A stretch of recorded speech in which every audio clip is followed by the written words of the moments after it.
अस्सलाम वालेकुम जी। Welcome to my channel. कैसे हैं आप लोग? उम्मीद करती हूँ सब खैरियत से होंगे और मज़े में होंगे। आज आप लोगों के साथ शेयर करूंगी क्रीमी चिकन मलाई टिक्का की रेसिपी। ये रेसिपी इतनी लाजवाब है दोस्तों कि आप इसे एक दफ़ा ट्राई करेंगे तो फिर इसे बार बार बनाना चाहेंगे।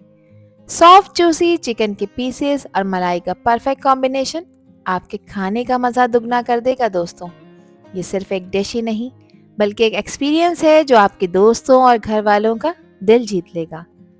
नरम और जूसी चिकन के पीसेस, क्रीमी मलाई और मसालों का परफेक्ट ब्लेंड आपके हर बाइट को इरेस्टिबल बना देगा।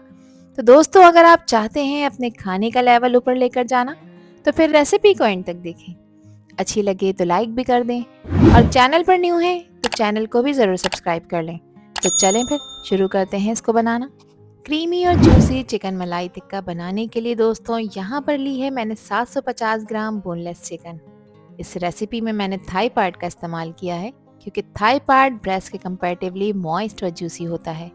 आप चाहें तो इसको ब्रेस्ट के साथ भी बनाकर तैयार कर सकते हैं। चिकन के पीसेस को मैंने पतले और लंबे स्ट्रिप्स में कट कर लिया है जैसा आपको वीडियो में नज़र आ रहा है। इन स्ट्रिप्स की लंबाई तकरीबन 2 इंच के बराबर है और इसकी थिकनेस तकरीबन हाफ इंच के बराबर है। अब इसकी मैरिनेशन कर लेते हैं दोस्तों, जिसके लिए 1 टेबल स्पून मैं डाल रही हूँ अदरक लहसुन का पेस्ट जो कि बिल्कुल थिक वाला है। साथ ही इसमें मैं 1 टेबल स्पून नमक शामिल करूँगी। नमक आप लोग अपने टेस्ट के अकॉर्डिंग ऐड किया करें, कम या ज़्यादा जितना आपको पसंद हो। चिकन के पीसेस को गलाने के लिए इसमें मैंने एक बड़े साइज़ के लीमू का रस इस्तेमाल किया है दोस्तों, ये तकरीबन 2 टेबल स्पून के बराबर है। लीमू से इसका फ्लेवर भी इन्हेंस होगा, साथ ही ये चिकन के पीसेस को भी गलाने में हेल्प करेगा। 2 टेबल स्पून मैं इसमें क्रश की हुई हरी मिर्चों का इस्तेमाल कर रही हूँ। आप लोग चाहें तो 8 से 10 हरी मिर्चें इसमें पेस्ट बनाकर भी ऐड कर सकते हैं। मैंने चॉप कर ऐड किया है। ये पहली मैरिनेशन है जो कि चिकन मलाई टिक्का को एक परफेक्ट बेस देगी। अच्छी तरह से इसकी मिक्सिंग कर लेंगे और मिक्स करने के बाद आपने इसे 15 से 20 मिनट का रेस्ट देना है ताकि जो भी चीज़ें हमने इसके ऊपर लगाई हैं उनका फ्लेवर चिकन के अंदर तक आ जाए। अदरक लहसुन से चिकन के अंदर मौजूद एक महक हीक जो होती है वो बिल्कुल ख़त्म हो जाएगी और चिकन टिक्का बनेगा बहुत ही लाजवाब। तो मिक्स करने के बाद इसको कवर कर रखेंगे। आजकल मौसम ठंडा है तो आप इसे किचन काउंटर टॉप पर ही छोड़ सकते हैं। अगर गर्मियों में आप इस रेसिपी को बना रहे हैं तो फिर आपने इसको रेफ्रिजरेटर में लाजमी रखना है। ये स्टेप ज़रूरी है दोस्तों क्योंकि इससे चिकन अंदर तक मसालेदार और जूसी बनकर तैयार होगी। 20 मिनट कंप्लीट हो चुके हैं। फर्स्ट मैरिनेशन कंप्लीट हो चुकी है। अब इसकी सेकंड मैरिनेशन कर लेते हैं, जिसके लिए 1 टीस्पून मैंने इसमें शामिल किया है सफ़ेद मिर्च का पाउडर। इसके साथ ही मैं इसमें 1 टीस्पून शामिल करूंगी पिसी काली मिर्चों का पाउडर। अच्छा, सफ़ेद मिर्च नहीं है तो आप लोग स्किप कर सकते हैं। फिर काली मिर्च का पाउडर 1.5 टीस्पून ऐड करना है। अच्छे फ्लेवर के लिए इसमें चाट मसाला पाउडर भी ऐड करूंगी जो कि 1 टीस्पून है। इसके साथ ही इसमें मैंने 1 टीस्पून जीरा पाउडर ऐड किया है। अच्छा, जीरे को मैंने थोड़ा सा ड्राई रोस्ट करा था फिर पाउडर बनाकर इसमें शामिल किया है, इससे फ्लेवर बहुत कमाल का आएगा। खुशबूदार गरम मसाला भी ऐड कर रही हूँ जो कि हाफ टी स्पून है। अब इसमें एक अच्छी बाइंडिंग के लिए इसमें मैं शामिल कर रही हूँ 1 टीस्पून कॉर्नफ्लोर का। कॉर्नफ्लोर चिकन को एक हल्की सी कोटिंग देगा जो कि टिक्के को ग्रिल या फ्राई करते वक्त और भी ज़्यादा जूसी और क्रिस्पी बनाएगा। 1 टेबल स्पून मैं इसमें कसूरी मेथी का ऐड कर रही हूँ। कसूरी मेथी को हमेशा हाथों से रब कर ऐड किया करें, इससे फ्लेवर मज़ीद इसका इन्हेंस होता है। साथ ही मैं इसमें शामिल कर रही हूँ 3/4 कप के बराबर दही। दही को मैंने छन्नी में कर रखा था, इसका एक्स्ट्रा पानी निकाल दिया है और इस तरह का थिक दही यानी हंग योगर्ट आपने इसमें यूज़ करना है। अब क्रीमी टिक्का बना रहे हैं मलाई टिक्का, तो इसमें मलाई का इस्तेमाल ज़रूर होगा, जिसके लिए हाफ कप मैंने फ्रेश क्रीम का इस्तेमाल किया है। कोई सी भी ब्रांड आप लोग ले सकते हैं। और फ्रेश क्रीम नहीं ऐड करना चाहते तो इसमें आप दूध की मलाई भी ऐड कर सकते हैं, वो भी आपने हाफ कप ही लेनी है। अच्छी तरह से इसकी मिक्सिंग करेंगे दोस्तों ताकि जो भी स्पाइसेस जो भी चीज़ें हमने ऐड की हैं वो सब आपस में वेल कंबाइन हो जाएं। मिक्सिंग करने में कोई कॉम्प्रोमाइज़ नहीं करेंगे दोस्तों। ये मिक्सिंग का प्रोसेस बहुत ज़रूरी होता है क्योंकि जितनी अच्छी तरह से ये मिक्स होगा उतना ही चिकन में फ्लेवर्स घुल मिल जाएंगे। तो देखिए कैसे मसाले और मलाई का क्रीमी टेक्सचर चिकन के हर पीस को परफेक्टली रैप कर रहा है। अब इसे रेस्ट देने का टाइम है। आपके पास टाइम है तो आप इसे पूरी रात के लिए रखें, जिससे आपको इसके रिजल्ट शानदार मिलेंगे। और टाइम नहीं है तब भी आपने इसे 2 घंटे का लाजमी रेस्ट देना है। और अगर वैसे ही रेगुलर अगर आप इसको मैरिनेट करना चाहते हैं तो 4 घंटे के लिए आप इसे रेफ्रिजरेट कर सकते हैं। इसको मैंने पूरी रात रेफ्रिजरेट करने के बाद नेक्स्ट डे निकाला है दोस्तों, अब चिकन मलाई टिक्का बहुत परफेक्टली यहाँ पर मैरिनेट हो चुका है। अब यहाँ देखिए मैंने कुछ वुडन स्क्यूअर्स को पानी में डिप कर कर रखा था 2 घंटे पहले। ये तैयार हैं बिल्कुल परफेक्टली यूज़ करने के लिए। इन पर चिकन के पीसेस को लगाएंगे और ग्रिल करते वक्त या फिर फ्राई करते वक्त ये जलेंगे नहीं, तो पानी में डिप करने से कमाल होता है। तो ये एक छोटी सी टिप है आपके टिक्के को फ्लॉलेस बनाने के लिए। अब इन स्क्यूअर्स पर चिकन के पीसेस को लगाते हैं और अपने टिक्के को तैयार करते हैं ग्रिल करने के लिए। तो अच्छी तरह से पहले एक दफ़ा और चिकन के पीसेस को मिक्स कर लेंगे ताकि सारे स्पाइसेस आपस में अच्छी तरह से घुल मिल जाएं। अब एक स्क्वायर आपने लेना है और स्क्वायर के ऊपर आपने चिकन टिक्का के पीसेस को इस तरह से लगाना है जैसे हम स्वेटर बुनते हैं ना, आर पार करके, बिल्कुल सेम इसी तरह से। हर पीस को ऐसे लगाना है कि इसमें इवनली स्पेस हो ताकि ग्रिल या फिर फ्राई के दौरान सब पीसेस अच्छी तरह से कुक हो जाएं। क्रीमी मैरिनेशन और मसाले चिकन के टुकड़ों पर परफेक्टली लग रहे हैं। ये स्टेप भी मज़ेदार टिक्का बनाने के लिए बहुत इंपॉर्टेंट है दोस्तों।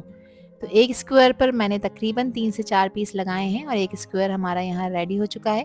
बाकी के भी तमाम स्क्वायर्स को मैंने यहाँ रेडी कर लिया था और आप देखें 750 ग्राम चिकन में अच्छे खासे स्क्वायर्स बनकर तैयार हो चुके हैं, जो कि आराम से 3 से 4 लोगों की सर्विंग के लिए काफ़ी हैं। अब यहाँ पर मैंने एक पैन लिया है इसको फ्राई करने के लिए, क्योंकि हर घर में ग्रिल मौजूद नहीं होती है तो आपके काम को मैं आसान कर रही हूँ। इस पर मैंने 2 टेबल स्पून डाला है कुकिंग ऑयल। अच्छी तरह से पैन को ग्रीस कर लेंगे ताकि स्क्यूअर्स फ्राई करते वक्त इस पर चिपके नहीं। पैन थोड़ा सा गर्म हो जाएगा तो 1 बाय 1 करके स्क्यूअर्स को मैं पैन के ऊपर असेंबल करूंगी।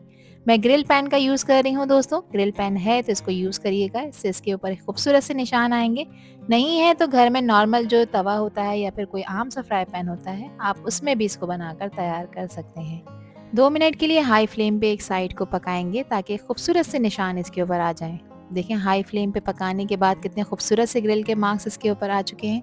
अब इसकी साइड को मैं चेंज कर रही हूँ और दूसरी साइड को भी आपने सेम इसी तरह से पकाना है ताकि दूसरी तरफ भी इसके ग्रिल के ज़बरदस्त से निशान आ जाएं। तो हाई फ्लेम ही रखनी है। 2 मिनट यहाँ कंप्लीट हो चुके हैं। चिकन देखें पानी रिलीज़ कर रही है। अब आपने इसको कवर करना है, फ्लेम आपने लो करना है और चिकन के पीसेस को प्रॉपरली गलाना है। इसको प्रॉपर पकने में 8 से 10 मिनट लगेंगे। फ्लेम आपने यहाँ पर लो रखनी है, इस चीज़ का आपने ध्यान रखना है। 10 मिनट बाद मैंने इसका कवर हटाया है और आप देखें माशाल्लाह से कितना ज़बरदस्त खूबसूरत सा कलर इनके ऊपर आ चुका है। चिकन के एजेस पे भी कलर देना है तो इसको मैंने इस तरह से इसमें असेंबल कर दिया है। देखें जैसे ये चिकन कुक हो रही है, इसकी क्रीमी मैरिनेशन और मसाले का अरोमा कितना ज़बरदस्त लग रहा है। अब जो ऑयल था जिसमें मैंने इसको फ्राई करा था वो इसके ऊपर लगा देंगे ताकि चिकन के पीसेस सॉफ्ट और जूसी बनकर तैयार हों। एक बात का आपने ध्यान रखना है कि फ्लेम आपने बिल्कुल लो रखना है ताकि चिकन के पीसेस जले नहीं बल्कि खूबसूरत सा कलर इनके ऊपर आए। अब चिकन को एक परफेक्ट स्मोकी फ्लेवर देने के लिए मैं यहाँ पर इसको चूल्हे की आंच पर सेक रही हूँ, एक ग्रिल के ऊपर रखकर। इस तरह की ग्रिल है आप लोगों के पास तो वो यूज़ करें, आप नहीं है तो कोई मसला नहीं है, आप इसको डायरेक्ट भी चूल्हे की आंच पर सेक सकते हैं। इससे चिकन को वो तंदूरी ट्रेडिशनल टेस्ट मिलेगा जो ग्रिलिंग में होता है। ये मेथड चिकन को एक ज़बरदस्त स्मोकी अरोमा देगा जो आपको अपने हर बाइट में महसूस होगा। अब इसे थोड़ी देर के लिए स्मोक होने देंगे ताकि फ्लेवर्स और टेक्सचर और भी ज़्यादा इन्हेंस हो जाए। और इस तरह की ग्रिल नहीं है आप लोगों के पास तो इस तरह डायरेक्ट आप इसको चूल्हे की आंच पर भी सेक कर तैयार कर सकते हैं। और अगर इस स्टेज पर आप लोगों को ये वीडियो पसंद आ रही हो तो वीडियो को लाइक कर दें और चैनल को भी सब्सक्राइब कर लें और वीडियो को फ्रेंड एंड फैमिली में भी शेयर किया करें। आप सभी लोगों का दिल की गहराइयों से बेहद शुक्रिया। अब परफेक्टली कुक चिकन के पीसेस को मैंने असेंबल किया है खूबसूरत से प्लेटर में, जिसको मैंने डेकोरेट किया है फ्रेश सैलेड के साथ और मज़ेदार हरे धनिया पुदीने के रायते के साथ, जो कि मेरे ख्याल से इसका परफेक्ट कॉम्बो है। आप इसे इमली की चटनी के साथ भी सर्व कर सकते हैं दोस्तों। इसको एंजॉय करें आप रोटी, पराठे या नान के साथ, ये आप लोगों की अपनी चॉइस है। हाँ, एक चीज़ की मैं गारंटी देती हूँ कि जब आप इसे बनाकर किसी को भी खिलाएंगी तो खाने वालों को तो यकीन ही नहीं आएगा कि ये टिक्का आपने घर में तैयार किया है। कमर्शियल स्टाइल चिकन मलाई टिक्का बनाना अब आपके बाएं हाथ का खेल है। यहाँ पर आप चिकन का कलर चेक करें, इसका टेक्सचर चेक करें, मसालों का फ्लेवर इसके अंदर तक घुल मिल गया है और कलर कितना खूबसूरत आया है। एक पीस मैं आपको तोड़ के चेक करा देती हूँ। लेकिन चिकन कितनी सॉफ्ट और टेंडर है कि आपके मुंह में ही घुल जाएगी। तो फिर देर किस बात की दोस्तों, रेसिपी ट्राई करें और मुझसे शेयर करें अपना फीडबैक कि आप लोगों ने कैसा मलाई टिक्का बनाया। आई होप कि ये रेसिपी और वीडियो आप लोगों को पसंद आई होगी। पसंद आई हो तो कमेंट सेक्शन में अपना प्यारा सा फीडबैक मुझे लाजमी शेयर करिएगा। आपके प्यारे और खूबसूरत से कमेंट का मुझे इंतज़ार रहेगा। आपसे फिर मिलूंगी इंशाल्लाह एक न्यू वीडियो में एक न्यू रेसिपी के साथ और ले जाऊंगी आपको फ्लेवर्स की नई दुनिया में। जब तक हादिया को दीजिए इजाज़त। अपना बहुत ख्याल रखिएगा, अपनों का भी ख्याल रखिएगा और मुझे भी अपनी प्यारी दुआओं में याद रखिएगा। अल्लाह हाफिज़, अल्लाह निगहबान।